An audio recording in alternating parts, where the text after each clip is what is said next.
Welcome to Living Chassidus. Together, let's live the Chassidus we learn.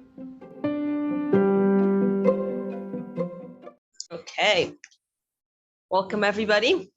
Baruch Hashem, we are here for our first in a while of our summer programming.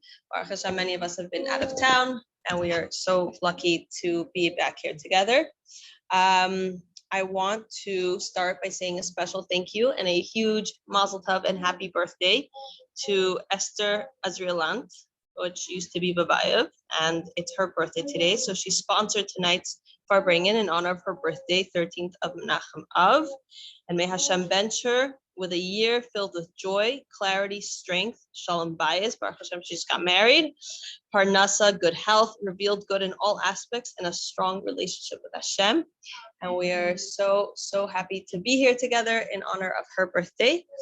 A few years ago, we did a program where we invited shluchos during the kinnis to come and have some nachas from seeing the Living Chassidus members and how much Living Chassidus has grown over the years. And we had the great schos, or I had the great schos, to meet Mrs. Devorah Elkan. And she is a shlucha to Oberlin College, Ohio. And now that we made this relationship, we have the great schos of having her again now that she's visiting in New York. So I'm going to pass the mic over to her. You want to try it on your shirt. I feel like a better place to.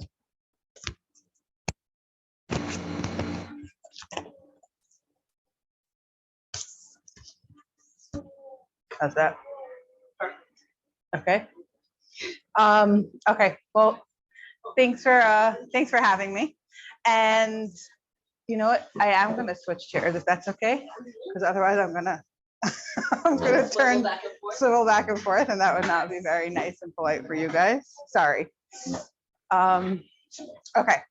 So just a very quick, like Michal said, Devorah Elkan from Oberlin College in Ohio. I don't know if any of you are familiar with Oberlin College, but it is known as one of the top most liberal colleges in the United States. So we've been there for 13 years already, so it's been quite a journey, but a little bit, I guess, a little broader on who I am. I grew up originally from Boston, grew up in Israel most of my life. I grew up in what's called the Kippah Sruga world, the B'nai Akiva Rav Kook world, if any of you are familiar with it.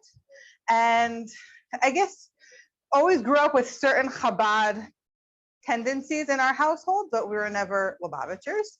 And after, even when we got married, my husband and I were both frum, but we're not Lubavitchers. And then we kind of started growing in that avenue. And at some point, my husband said to me, he's like, you know, when you sound like a duck and you look like a duck, at some point, you're a duck. So at some point, we were Lubavitch ducks, and we embraced that. And kind of found ourselves in different places, including Atlanta, Georgia, Morristown, New Jersey, and now the last 13 years in Oberlin. So that's just a very, very brief, synopsis, I guess, of my life. Currently, like I said, we live in Oberlin with our 8 children, Chabad on campus, as well as involved in other fields, whether it's prisons. I actually just got licensed as a life coach, so I'm kind of like branching out a little bit into that as well. So we're kind of got our feet in all sorts of different places, and just makes life very interesting. But for tonight, I hope you guys will participate with me in an interactive way and not just listen to me talking. But I wanted to start out with, I want to ask a question. And some of you may have done this exercise before, but whether you have or haven't, I hope you can go with the flow. It's all going to happen in your head unless you want to share it. So don't be worried about anybody knowing what you're thinking. And I'm going to ask you a question, and I want you in your head to give yourself an answer. But the answer is like a one-word answer, and it has to be the first thing that comes into your mind. Don't overthink it. Don't start questioning it. Don't start, hey, welcome. It's always nice to have a fellow OB in the room. So Rachel went to Oberlin. So that's always a pleasure. So I'm going to ask you a question, and I want you to think of the answer. Like I said, one word answer, the first thing that comes to mind, which is very hard because we have a tendency of either not allowing the first initial thought to come into our mind or to start second guessing the first thing that comes into our mind. Okay? So you have to be honest with yourself. And like I said, the only person that's going to know if you're honest with yourself is you because it's happening in your head. So the first word that comes into your mind when I ask you the question. After that, I'm going to ask you why, and you're going to have to come up with the answer why to why. And then I'm going to ask you why again. Okay? Does that make sense what we're doing? Question, one word answer, why. And let's see what you come up with, okay? So here's the question. Life is.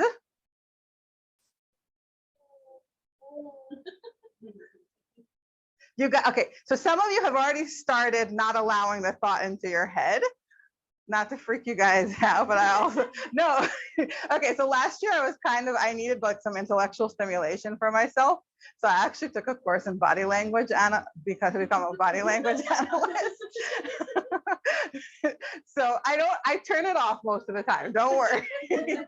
But some of you here have already started not allowing those words into your head. So we said the first word that comes to your head when I say life is, the first word that came into your head. Everybody has a word? So why?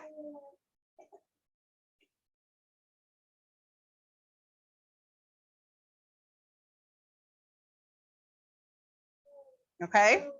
And then why?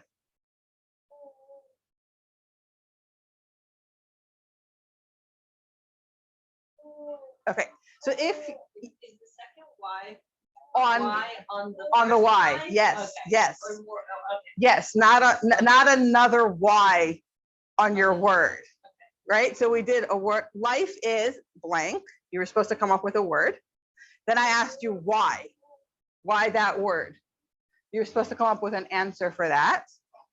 And then a why on that answer. Does that make sense what we just did? Would anybody like to share the process that went through their head? No. I didn't take body language classes, but I could tell. You know, no. Maybe a different time. I'll come back and I'll give a class on that. But yeah, go ahead. Obviously not what I would say if I was to think about it, but the first word I came up with was warm. Was what? Warm. Warm. Life is warm. Then I tried to replace it with something else, but that was the first word that came up. And then why I decided because it's like stuffy and warm and a little I don't know, like kind of like being in a warm place in the summertime where it's stuffy kind of. And then I said why, and I was like it's not easy. Like I was a little uncomfortable.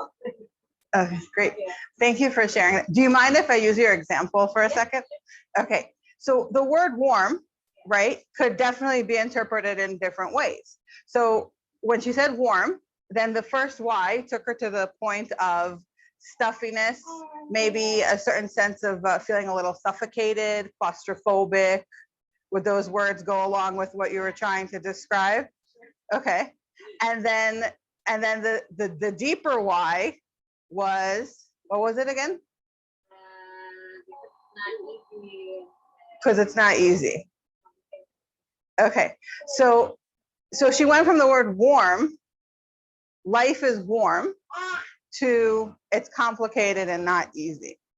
And I would beg to say that everybody that's sitting here, whatever word you came up with, and then your final answer, if you think a little bit about where you're holding in life and some of the either trials or triumphs that you're experiencing in your life, I would beg to say that the whys that you answered are a certain reflection of whatever you're going through.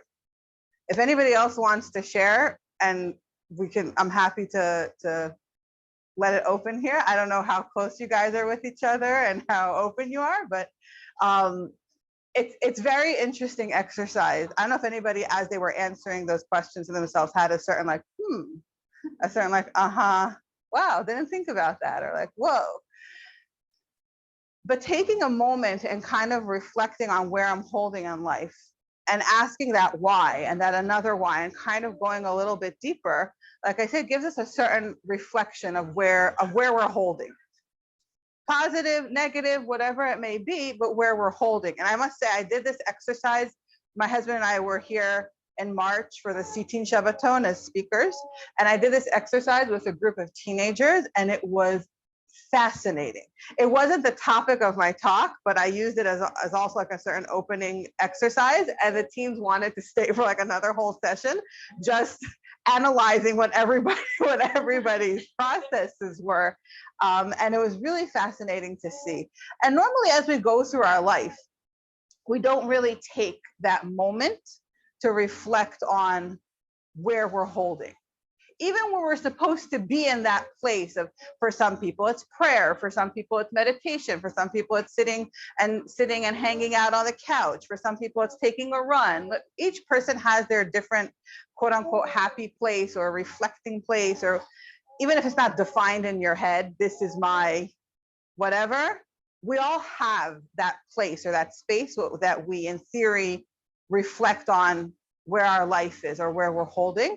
And that at that time, if we really kind of like sink into it and let ourselves go with that, a lot of realizations in life suddenly start surfacing that we don't necessarily allow to surface. And that's why I was saying, when I ask you the question, think of the first word, because the first thing that happens, the initial gut reaction that we have, the first word that comes into our mind is our neshama. That is the voice of our neshama.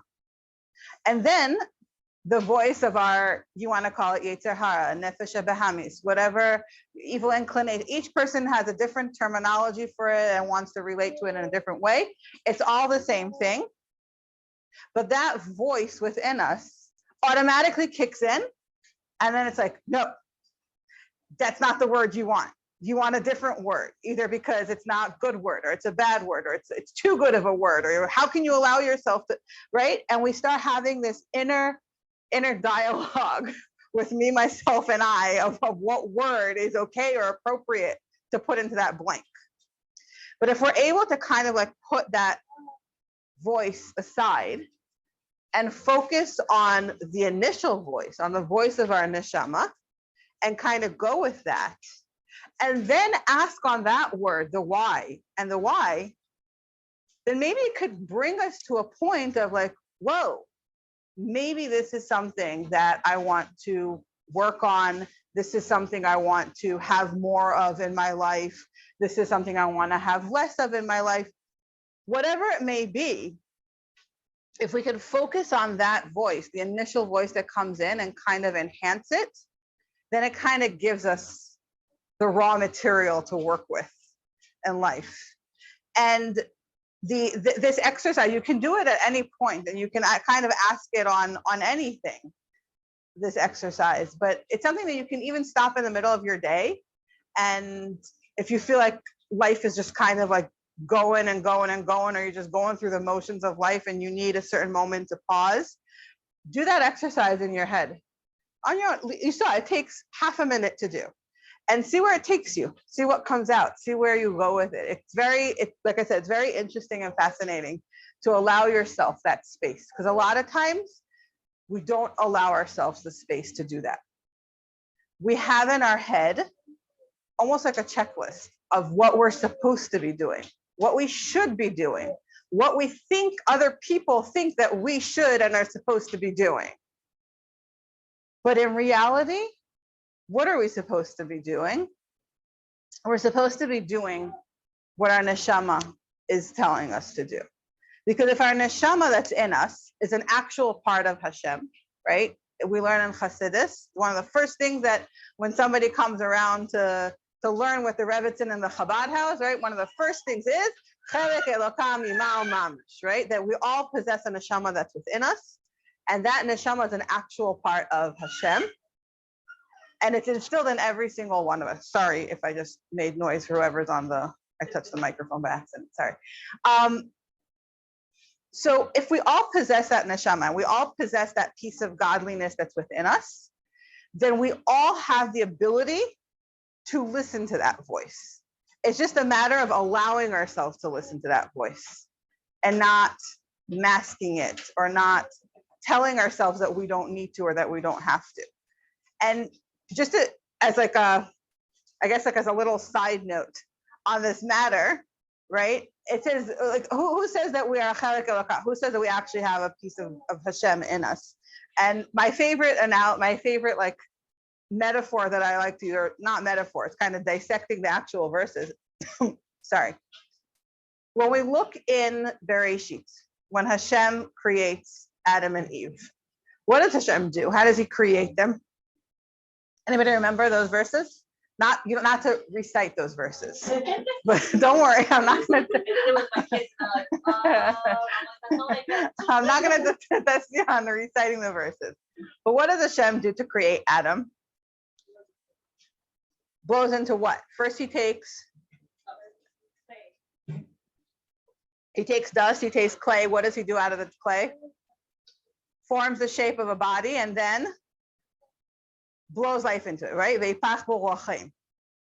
So he takes the dust, the clay from the earth, forms the shape of Adam, and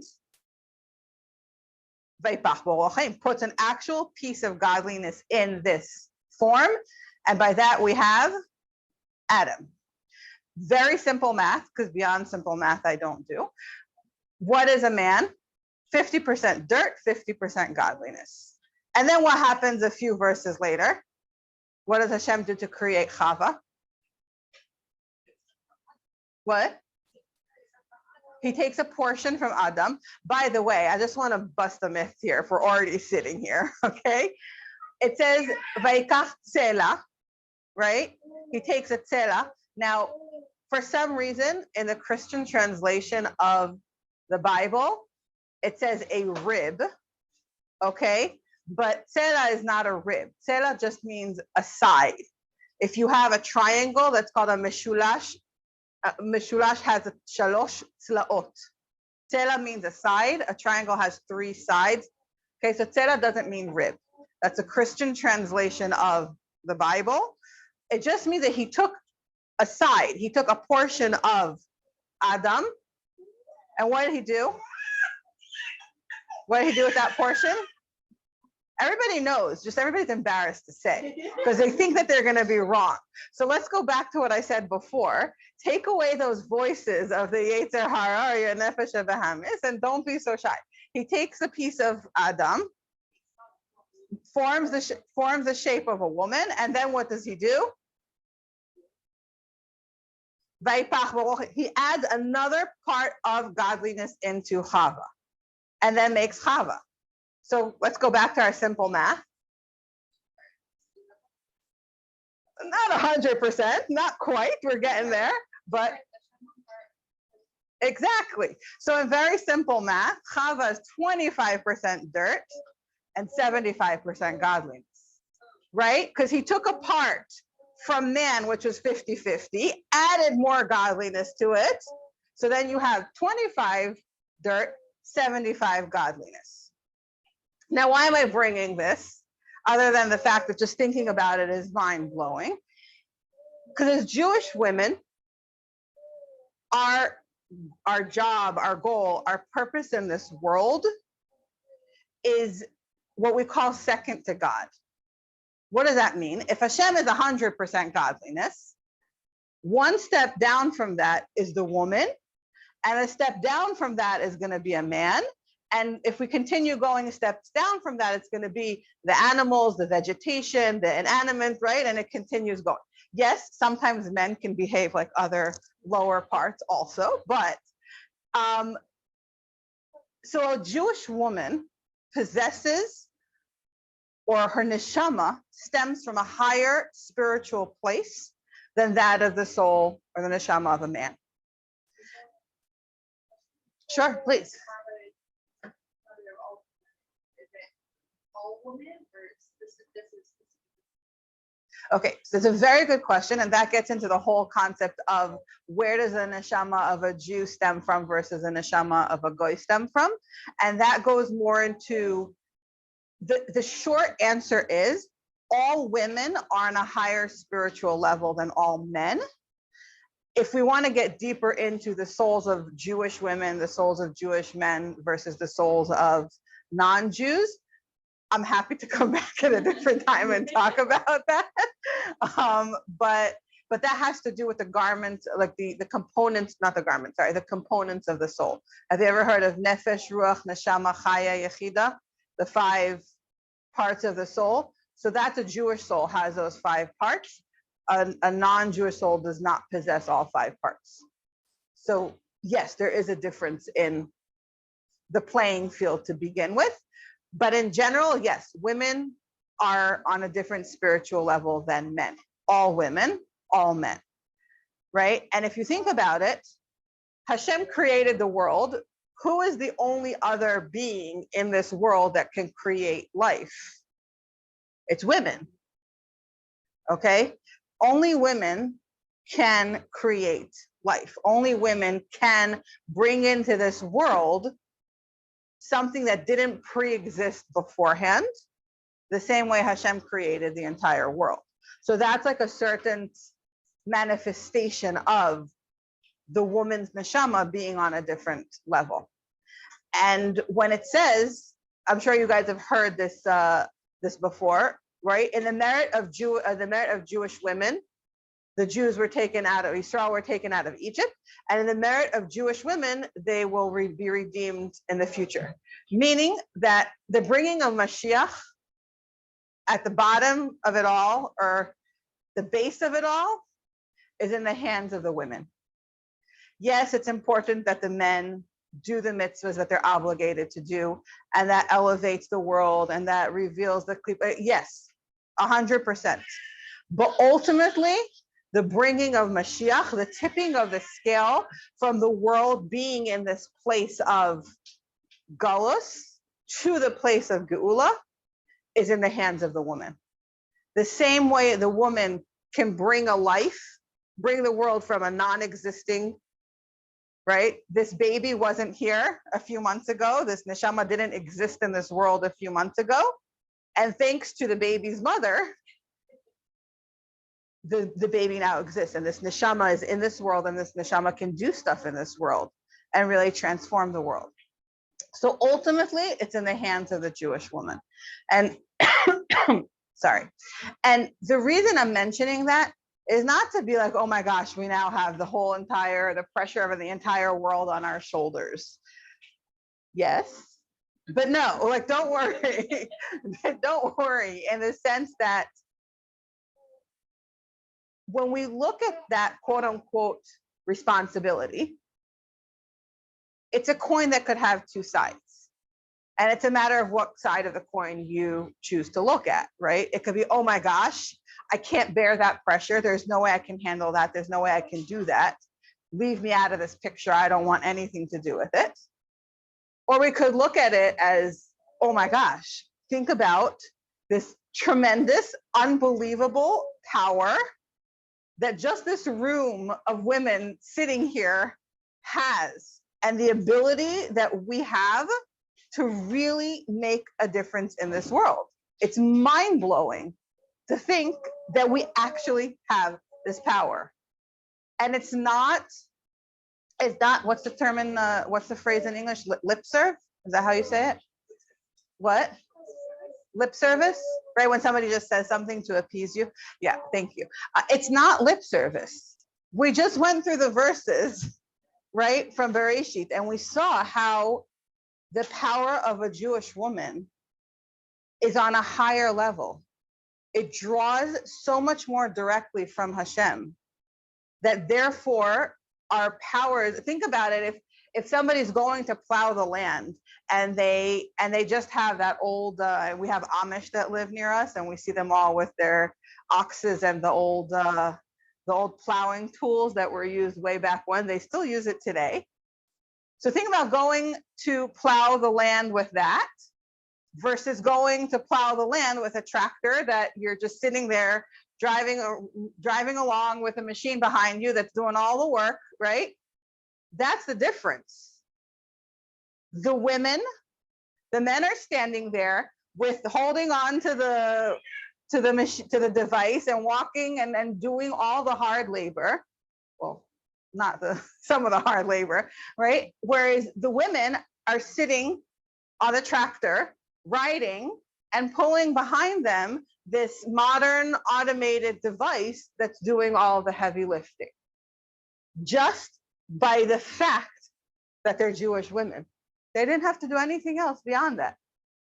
Now, you want to continue and you want to plant and you want to tend to the field and you want to do all these different things and fertilize it and take care of all the stuff that's growing, then even better. But just by being a Jewish woman, we have that advantage of being able to do that. So we also have the ability and the power to decide how we look at the world that's around us. And I'll give you an example. Have you ever seen a Persian rug? I don't know how it is nowadays, but I remember when I was younger, people would put them on their walls as like pieces of art because they're really like real Persian rugs are unbelievable. They are pieces of art, like very intricately done, very detailed. And it says that Hashem looks at the world like a Persian rug. What does that mean? If you flip the rug upside down, you'll see all the tears, all the knots. You'll see where they may have skipped a stitch. You'll see where they had to pull the needle from one place to another and start the color in a different look, right? You see all of the nitty gritty of the making of the rug. But if you look from the top, what you see is this beautiful piece of art. We have a tendency when we look at the world and when we interact with the world, and it's just human tendency, to look at it as if we're looking at the bottom of the rug, to notice all of the tears and all the stitches and all the mishaps and all the missed stitches and all the where you had to pull the yarn from this place to that place. And we're like, what was Hashem thinking? Like, what was he thinking with this world? But Hashem's looking down from above, and what he's seeing is the top of the rug. He's seeing this beautiful piece of art. And that's how he looks at the world. And we also have the ability to choose how we're looking at the world.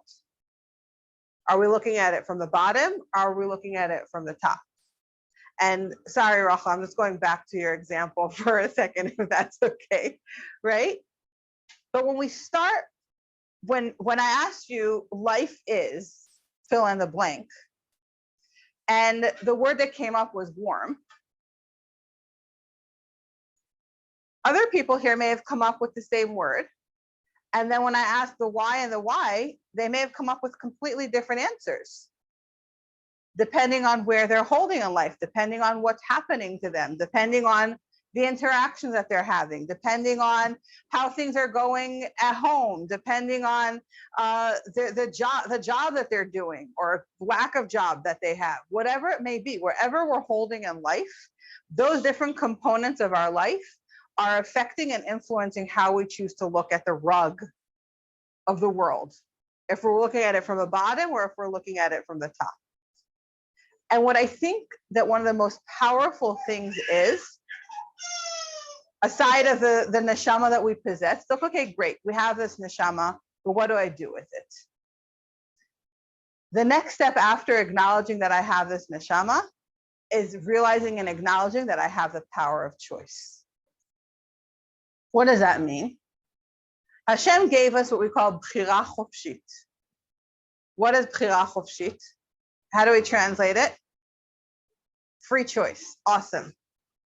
When I was trying to improve my English, I was told that the translation for bchira chofshit is free will. That's what I was always told, free will. And for years and years and years, I used that translation. And then I realized there's no way that this is the right translation, because that's not what it means. I don't have free will. I don't. The neshama that's inside me, which is a piece of Hashem, puts me with a predisposition. I don't have free will. What I do have is bchira chofshit. I have free choice. What do I do with this will that's inside me? What do I do with the, whatever you want to call it, yetzer hara, nefesh habahamis, evil inclination, whatever, the voices that are in my head that try to sway me away from listening to my neshama? That's where I take this neshama from being a theoretical thing to being a thing that can actually change this world. What do I mean by that? That moment of choice. When I asked you, life is, and you came up with a word, that split second, literally split second, that you came up with a word in your head. And what did I say? What was the instruction that I gave you at the beginning? Go with the first word that comes into your head and don't allow the other voices in your head to sway you away from that word. It happens in like literally splits of second. And I'm sure everybody that's sitting here that did this exercise is saying yes in their head, even if you're not nodding, because that's how it goes. It's that split moment of whether I make the choice to listen to the voice of my neshama, or I make the choice to listen to these other voices that are in my head. And I'm not talking about chas v'shalom voices that require professional assistance, okay? We all have voices in different ways in our head. That split second is where our bchira chofshit comes into play, where our free choice comes into play. How am I going to look at this world? How am I going to interact with this world? Am I going to look at the Persian rug from the top or from the bottom? Am I going to look at the word that comes into my head when I say life is? Am I going to go with that word, that first word that comes out? Or am I going to start justifying why I need to pick a different word? Or why the word that I chose is not good, or is not right, or it's not positive, it doesn't, right? We go into all sorts of different. Now, why am I saying that it's so important? The free choice in that split moment. Because we always talk about, right, doing mitzvahs is going to transform the world and is ultimately going to bring Mashiach. That's true. Personally, I feel something that's lip serve. Lip serve this. Sorry, I have to write that down on my little phrase note. Lip service. What do I mean by that? It's not that it's a false statement. It's a true statement, but it's a statement that I don't know what to do with. What do I do with that? How do I turn that concept into a very practical thing in my life that I can really, quote unquote, see a certain progression, see a certain improvement? And I believe some may disagree with me, and that is totally okay, that we're not really going to see a real change in this world until Mashiach comes. On the broad picture, that's true.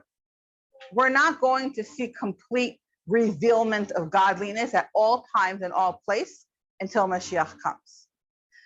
But even in the point where we're living right now, we can experience what I call moments of Mashiach, moments of Geula, moments where my neshama is doing completely what it's supposed to do in this world. And when I'm in that moment, it's a certain sense of wholesomeness. What does that mean, wholesomeness? Wholesomeness means that if we say Shema Yisrael Hashem Elokeinu Hashem Echad, Hashem is one. It's not only Hashem is one. Hashem is the oneness of the world. That everything in this world is in sync with Hashem. Everything is permeated with Hashem. And in that split second, when I'm in that oneness, when I'm in that synced moment, I have that sense of wholesomeness. And how can I achieve that sense of wholesomeness? In a very real way. It's when I utilize and I take advantage of the free choice that Hashem gave me, and I use it to listen to the voice of my neshama. Because when I listen to the voice of my neshama, I'm drawing out the godliness that's in me, and I'm taking that energy and I'm sending it into the world. And I'm literally adding godliness into this world. And in that moment of adding that godliness into that world, it's a sense of inner wholesomeness.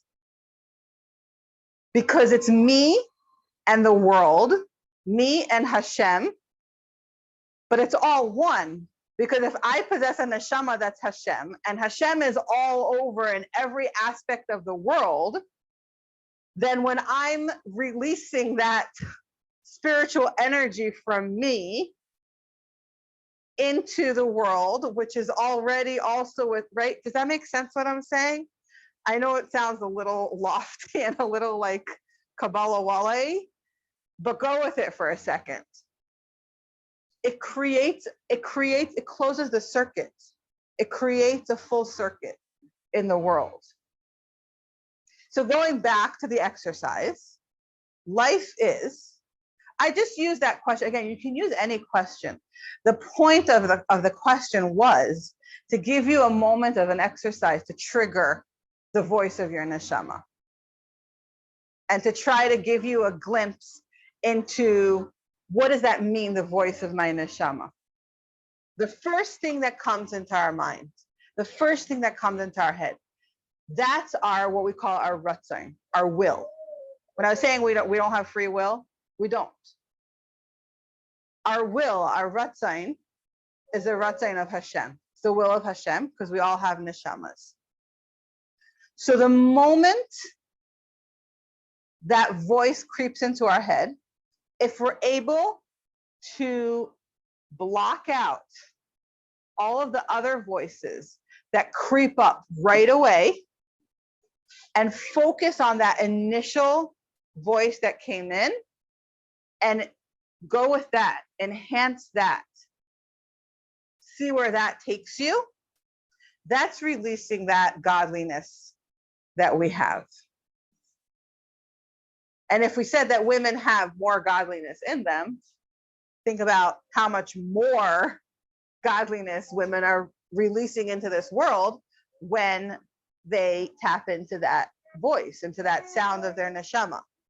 Now, we all know that they always say women have, whether it's a lot of insecurities, lack of self-value, self-worth, a lot of those things are more prevalent amongst women than they are amongst men. It's just the reality of the world. Why is that? Because if anybody knows the physics of it, I don't know the physics equation, but right, every action has a reaction that's of the same or greater force or whatever, something like that. Sorry? An opposite. We'll go with what you said. I don't know the exact physics term of it. I should look it up one day, but the idea is that everything in this world has a certain opposite force to it. So if the women have that much more godliness in them, that much more power for their neshama to affect this world, then they're going to have that much more of those self-doubt, self-questioning, lack of self-confidence and self-worth, because that's the reaction from the extra godliness. Whereas men, don't have as much of that reaction because they don't have as much of that godliness. Does that make sense, what I just tried to explain? Okay. But what it means that yes, we have to work a little harder, maybe sometimes a lot harder, to block out those voices, to block out that self-doubt, to block out that lack of self-worth, lack of self-value, lack of self-confidence. What's the difference between self-worth, self-value, and self-confidence? Anybody know? Anybody want to take a guess? Everybody that didn't answer, that's sitting in this room, is sitting here and saying to themselves, oh, I know the answer, but I'm embarrassed to say, and I don't want to be wrong, and I don't want somebody to think less of me. That's called self-confidence, okay? Self-confidence is what we think other people are going to think about us, or what they do think about us. Self-worth and self-value is how I measure myself compared to myself. Does that make sense? One is how I think other people think of me. And everybody that doesn't want to answer is questioning, what is somebody else going to think about me if I give the answer? Don't worry, it's perfectly natural, it's perfectly normal. There's nothing wrong with you. And self-worth and self-value is, well, really, this is something that I would expect of myself to know. And I'm not sure I know it, and therefore I don't want to say it.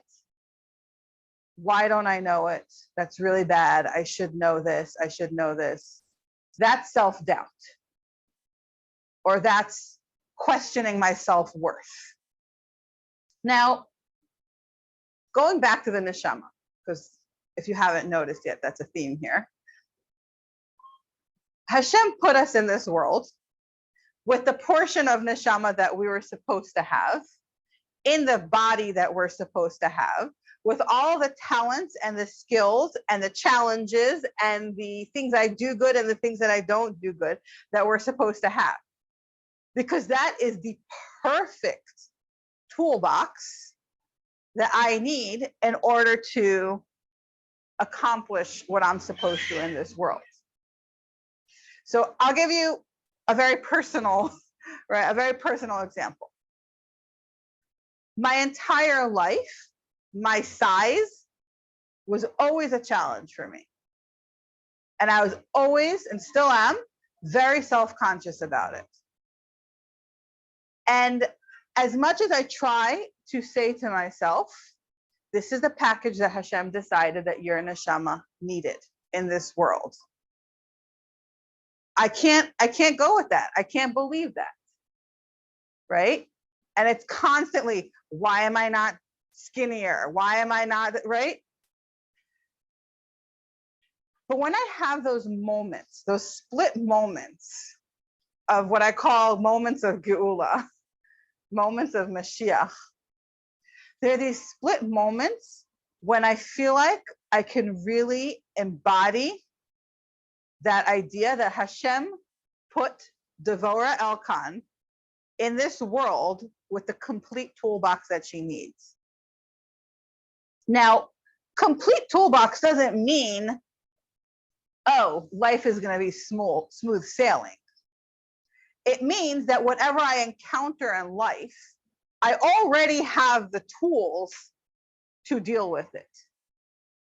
It's a matter of unlocking all of those tools and making all of those tools, turning them from things that are deep down inside to workable tools in my toolbox that I can just pull out whenever I need it. And when that tool becomes a workable tool in my toolbox, and I can just whip it out at any moment, then I can make my split moment of Mashiach moment to maybe like a little bit more than a split moment. And then when I can unlock another tool, maybe that moment will grow just a touch more. Until we all unlock all of these tools that are in us, And that's when Mashiach comes. Now, what does that look like? We experience a challenge in our life. We experience a moment of struggle. Something happens. And we ask ourselves, wait a second, what's happening here? This is really bad. This is really horrible. There's no way I'm going to get out of this. I just don't see anything good coming out of it. In that split moment, we have the ability to make a choice. Is this how I'm going to look at the situation? Or am I going to look at the situation in a different way? Am I going to look at this situation as Hashem put me in this experience? What am I supposed to learn from it? How am I supposed to grow from this? And therefore finding what we would call the good in this situation. Now, again, our initial reaction, our initial desire is to look at the negative. There are people that were born into this world that we call Yechidei Segula, like they're far and few between, that were born into this world with natural tendencies of being able to look at the positive. But the vast majority of us that are in this world were born with not that natural ability. We were born with life is fill in the blank, and automatically all of the other voices take over. Sorry? Negativity bias. Negativity, that's a book or something, right? Not positivity bias. But sorry. It's trying to stop, it's trying to change the natural Right. negativity bias we do have. Yes, thank you. So, sorry? No, so there's a term in Hebrew that are called Yechidei Segula. It's just a term to say the select few that are different or like very special or unique. So there are people that they are select few, very unique, that are born with the positivity bias. But the majority of us are born with negativity bias. But how can we stop that? Or how can we transform that moment that the negativity pops into our head? So let's take, for example, something not so great happens. Let's make it very real, okay? The beginning of the year, our oldest daughter, who's 16, went to Israel for high school. She was hoping to do rest of high school in Israel. Didn't work out, was a really bad experience. And we decided we were bringing her back to America. Literally a few days before she was supposed to come home, she was in an accident. Baruch Hashem, everything's fine. She's okay. All wounds were external. And it happened like on a Motzei Shabbos in Israel when it was still Shabbos here. So I turn on my phone after Shabbos. My parents live in Israel.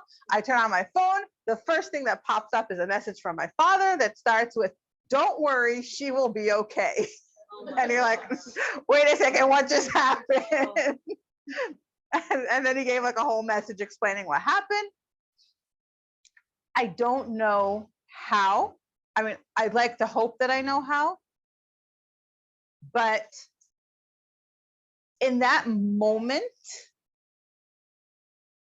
obviously the first thing that came to my head, because I hadn't spoken to her yet, I didn't know what was going on, and was all this like, I was painting like the most horrible thing that could be, right? And then I spoke to her on the phone. I don't know, I mean, other than to say that Hashem was just like channeling right through me and put the exact right words in my mouth at the right time, I don't have any other explanation. So we're on the phone, and of course she's burst into tears and she's crying. And I said to her, I was like, it was an accident. And there was nothing you could do about it.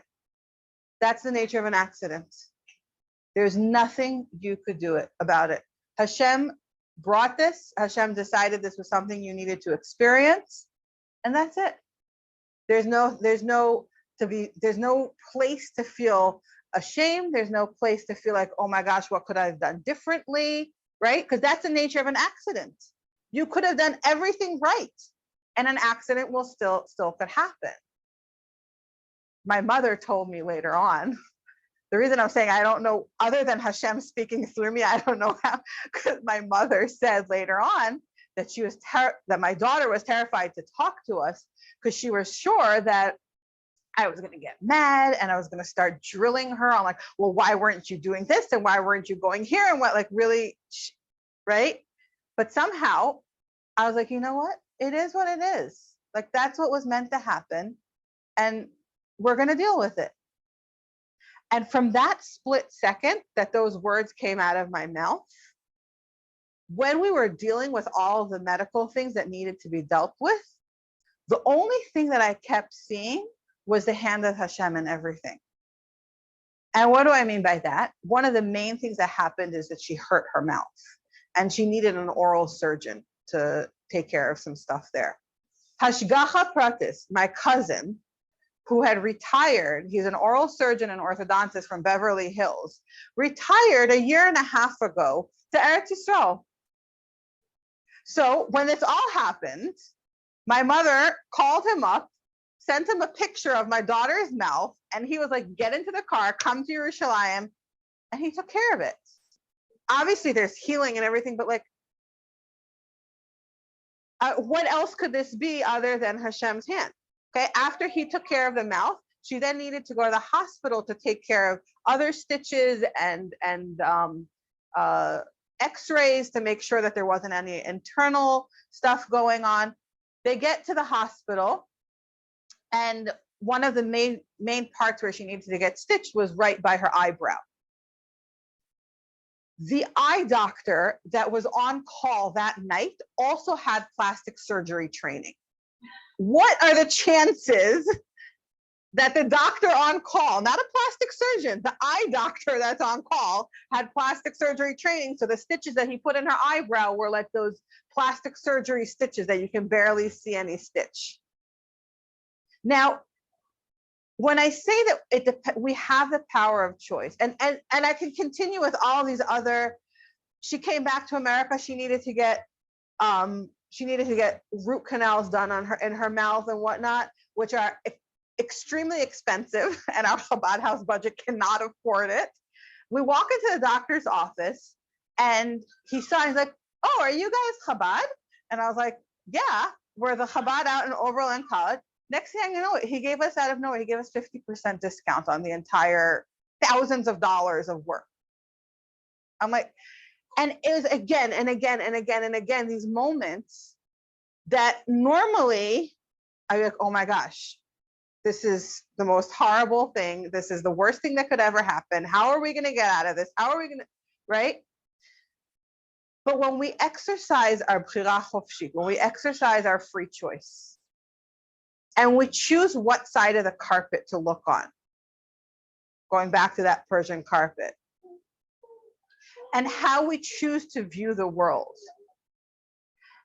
and we listen to the voice of our neshama, and we exercise that free choice in those moments where the voices want to creep in, and we keep them out, we block them out, that's when we unlock the godliness. That's when we allow the godliness to flow into the world. And yes, when we say brachas on our food, that's also releasing godliness. When we are nice to our neighbors, that's also releasing godliness. But going back to when I asked you, what's the difference between self-confidence versus self-worth and self-value? That's the difference.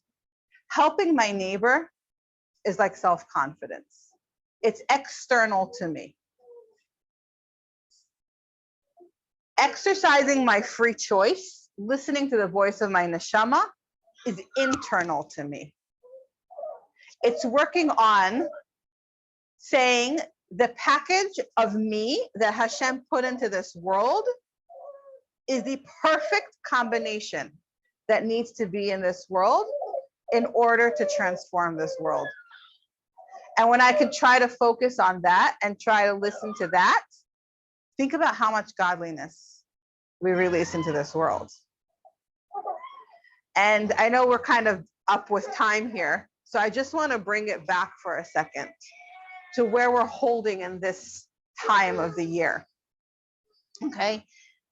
Starting from the beginning of the 3 weeks, we read 10 haftarahs every Shabbos that are all about our yearning for Jerusalem, all about our yearning for Mashiach. 3 of them, right, are quote unquote the sad, the negative ones, the poranut, leading up to Tisha B'Av. And then the next 7 are Sheva de Nechamta, 7 haftarahs that are all about the coming of Mashiach, the building of Yerushalayim. And if you look at every single one of these haftarahs, the first word of every haftarah is double, right? Nachamu, nachamu. If you look at every single one of them, you'll see the first word is double. And the Rebbe asks, why are they all double? The Torah, we know, doesn't put any word in unnecessarily. So why are these all double? And there's a beautiful explanation that ties into something that Rabbi Akiva said. If you're familiar with the famous stories of Rabbi Akiva, there's several of them throughout the Gemara. But one of the most famous ones, right, is that there's all these great rabbis that are looking over the destroyed Jerusalem, and they see a fox coming out of, right, there's the fox, like there's the nevuah, the prophecy about the fox coming out of the temple, and they're all heartbroken about all the negative things that happened to the Jewish people. And it says that Rabbi Akiva is laughing.